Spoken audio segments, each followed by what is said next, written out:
Ang buhay ay puno ng kwento. Mga kwentong nababalot sa misteryo. Liham ng gabi. Liham ng gabi. Lahat gagawin natin makamit lang ang hustisya mula sa mga taong gumawa ng hindi maganda sa atin. Lalo na sa mga mahal natin. Hindi madaling makuha ang hustisya, kaya madalas ang iba gumagawa na ng hindi maganda. Ang kwentong kababalaghan na pagbibidahan ni Dennis ay may kinalaman sa pagkamit sa hustisya, sa kahit na anong klasing paraan pa. Makamit kaya niya ito? Magandang gabi. Ako si Lady Gracia at ito ang Liham ng Gabi. Liham ng Gabi. Isang pamahiin sa mga Pinoy ang magpatong ng sisiw sa kabaong ng isang yumao na nangangailangan ng hustisya. Ayon kasi sa paniniwala ng mga matatanda, ang pagtuka ng sisiw sa salamin ng kabaong ng yumao ang siyang makakatulong para usigin ang konsensya ng pumatay dito. Iyon ang pinaniwalaan ni Dennis. Pinatay at ginahasa kasi ang kanyang asawa at handa siyang maniwala sa kahit na ano. Makamit lang ang hustisyang para sa kanila. Hindi pa rin kasi malaman kung sino ang gumawa nun. Kaya naman kinumbinsi siya ng mga kakilala, lalo na yung mga matatanda, na maglagay ng sisiw sa ibabaw ng kabaong ng kanyang asawa. Maglagay din daw siya ng sapat na bigas na tutukain ng sisiw. Binilinan siya na yung bagong ani ang ipatuka para madaling mahumaling ang sisiw. Binilinan siya na huwag tatanggalin kahit anong oras ang sisiw sa ibabaw ng kabaong. Kahit anong mangyari sa kahit na anong oras. Meron pang nirekomenda sa kanyang isang kakilala. Puntahan daw niya ang isang kilalang matandang lalaki na negosyo na ang pagbebenta ng sisiw para sa mga patay. Hindi raw basta-basta ang sisiw na binibenta niya dahil binubulungan daw iyon para mas mapabilis ang pag-usig ng konsensya at pagkamit ng hustisya. Gumagamit din daw kasi ng itim na mahika ang matandang lalaki na iyon. Pero inilalabas lang niya ang kakayanan niyang iyon sa mga taong nangangailangan ng agarang pagsaklolo. Dahil doon ay nakumbinsi si Dennis na tunguhin ang bahay ng matandang lalaki na nagbebenta ng mga binulungang sisiw para sa mga patay. May kalayuan iyon at liblib pa. Pero hindi inalintana ni Dennis ang hirap ng pagpunta roon para lang makamit na ang hustisya para sa kanyang asawa. Nang makaharap niya ang matandang lalaki, agad siyang inabutan ng patpating sisiw. Ayaw sana yung tanggapin ni Dennis dahil baka walang lakas ang sisiw para tumuka sa salamin ng kabaong. Ngumisi lang ang matandang lalaki at sinabing, malakas ang naibulong sa sisiw at mainit ang langis na ipinahid sa balahibo ng sisiw. Kaya kahit hindi malakas ang pagtuka, mabilis pa ring makakatok ang konsensya sa puso ng taong pumatay sa asawa ni Dennis.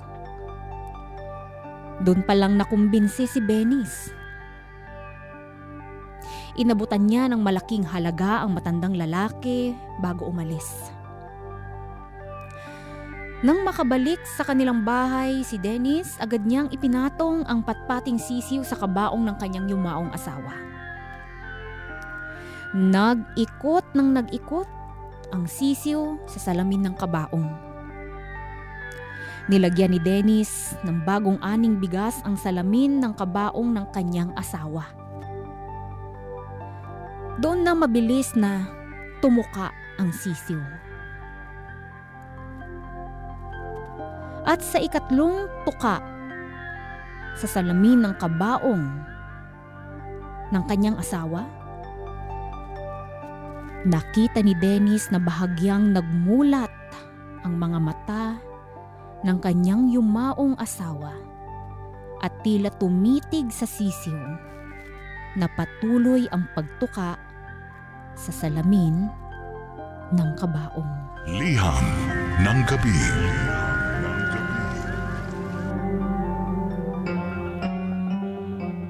Makalipas lamang ang 2 araw, namatay agad ang sisiw.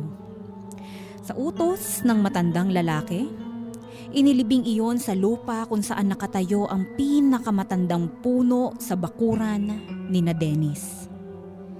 Binalot iyon ng itim na panyo at saka nagtirik ng itim na kandila.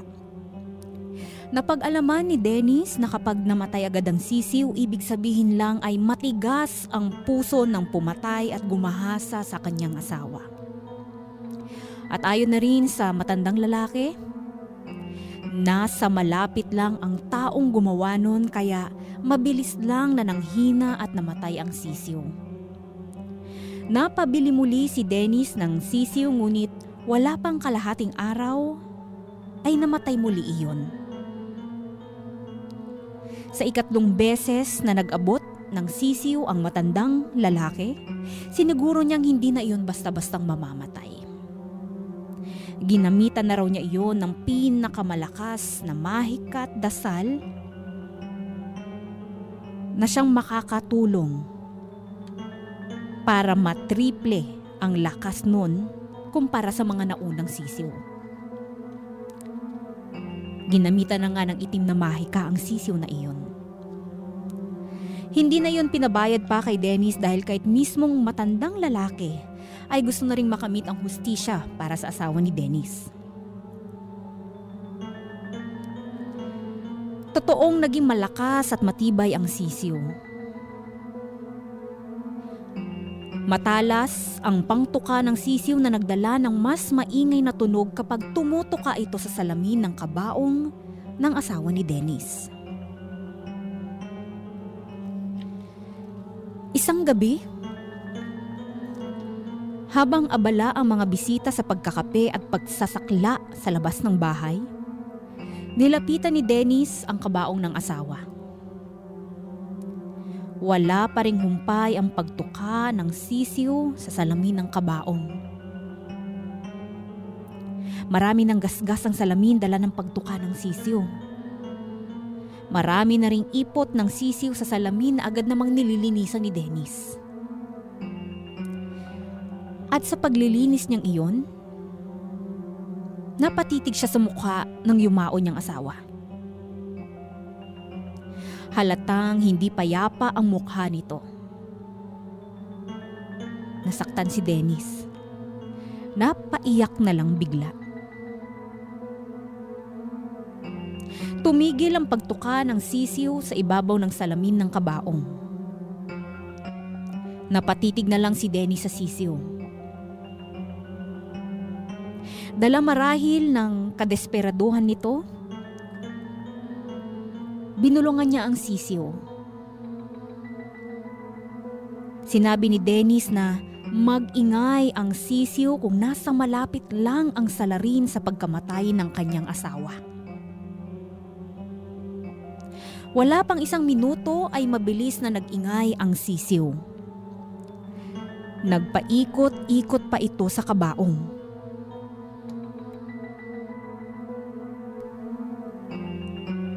At sa paglingon ni Dennis,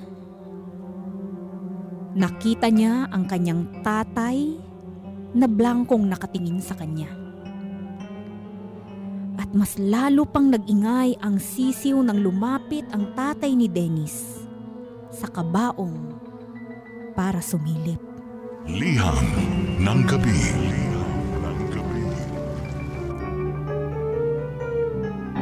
Malakas ang kabog ng dibdib ni Dennis na sumasabay sa pag-iingay ng sisiw. Sa tuwing napapalapit ang tatay ni Dennis sa kabaong, nag-iingay ang sisiw. Tila nagsusumbong ang sisiw. Aminado si Dennis na napapansin niya noon pa man ang mga lihim na pagsulyap at pagtitig ng kanyang tatay sa kanyang yumaong asawa. Lalo kapag nakasuot ito ng hapit na damit. Hindi iyon ikinatuwa ni Dennis pero hindi naman niya magawang sabihin ang napapansin sa kanyang ama. Hanggang isang araw sa pag-uwi niya mula sa trabaho, nadatnan na lang niya ang kanyang asawa sa ilalim ng pinakamatandang puno sa kanilang bakuran. Wala ng buhay at gutay-gutay ang suot na duster.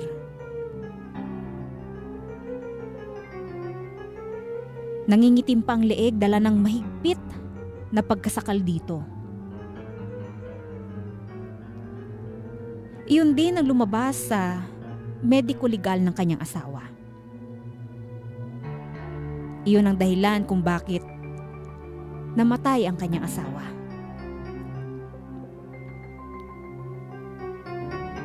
Napahawak ng mahigpit na may halong panginginig si Denny sa kanyang pantalon habang inaalala ang itsura noon ng walang buhay niyang asawa sa ilalim ng matandang puno. Nasa ganung posisyon siya nang biglang hawakan ng kanyang tatay ang balikat nito. Dahil doon ay bigla na namang nag-ingay ang sisiw sa ibabaw ng kabaong. Napatitig si Dennis sa sisiw. Tinabihan siya ng kanyang tatay at tila hindi pansin ang pag-iingay ng sisiw. Nakatitig lang ito kay Dennis.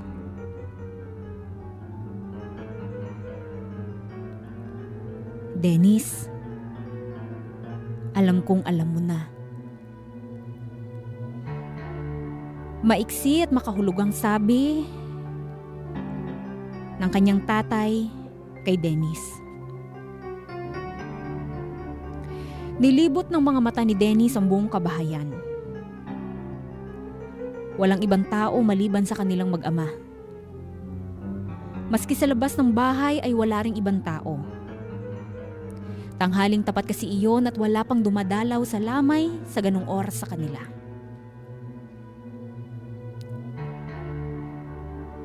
Tahimik ang buong kabahayan maliban sa pag-iingay ng sisiw sa ibabaw ng kabaong. Hindi yung pinansin ng kanyang tatay. Nairita na si Denny sa tunog ng sisiw kaya inaya muna niyang lumabas sila ng bahay. Tumangulang ang kanyang tatay at sabay na silang tumayo patungo sa kanilang bakuran. Naglakad sila patungo sa pinakamatandang puno sa bakuran, kung saan natagpuan ang bangkay ng asawa ni Dennis. At nang kapwa sila makarating sa kinaroroonan na matandang puno, sinubukang yakapin si Dennis ng kanyang tatay. Pero mabilis ang pag-ilag ni Dennis na naging dahilan para mawalan ng balanse ang kanyang tatay. Nabuwal ito sa lupa. Iyon na ang kinuhang pagkakataon ni Dennis para sakalin ang kanyang ama. Nagtagumpay siyang gawin iyon at bago tuluyang maputol ang hininga ng kanyang tatay, ay nakapagsalita pa ito.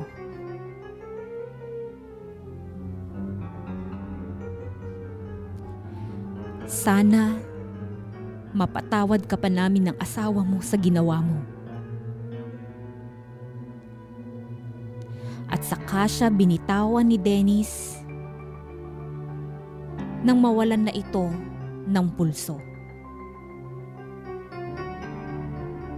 Patay na ang kanyang ama.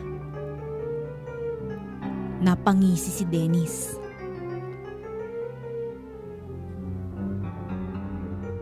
Wala nang makakaalam sa sikreto niya. Pinagpagpa niya ang kanyang mga kamay na akala mo'y nakahawak siya ng marumbing bagay. Pumasok siya sa bahay at doon muli niyang nadatnan at narinig ang pag-iingay ng sisiw. Mas lalo pang nag-ingay ang sisiw at nagpaikot-ikot sa ibabaw ng salamin ng kabaong.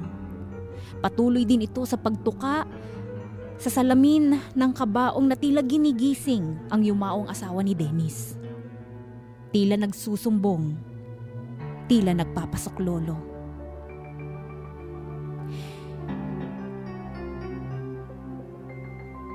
Nilapitan ni Dennis ang kabaong at saka kinuha ang sisiw. Nagpatuloy sa pag-iingay ang sisiw, pero pinisil ng mariin ni Dennis ang leeg ng sisiw.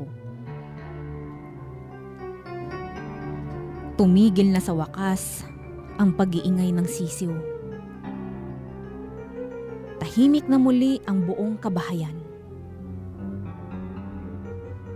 Napangisi muli si Dennis. Tapos na.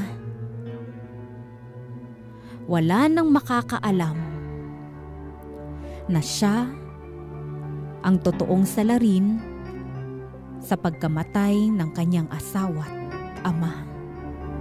Liham ng gabi.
Lahat gagawin natin makamit lang ang hustisya mula sa mga taong gumawa ng hindi maganda sa atin, lalo na sa mga mahal natin. Hindi madaling makuha ang hustisya kaya madalas ang iba gumagawa na ng hindi maganda. Ang kwentong kababalaghan na pagbibidahan ni Dennis ay may kinalaman sa pagkamit sa hustisya, sa kahit na anong klasing paraan pa. Makamit kaya niya ito? Magandang gabi. Ako si Lady Gracia at ito ang Liham ng Gabi. Isang pamahiin sa mga Pinoy ang magpatong ng sisiyo sa kabaong ng isang yumao na nangangailangan ng hustisya. Ayon kasi sa paniniwala ng mga matatanda, ang pagtuka ng sisiw sa salamin ng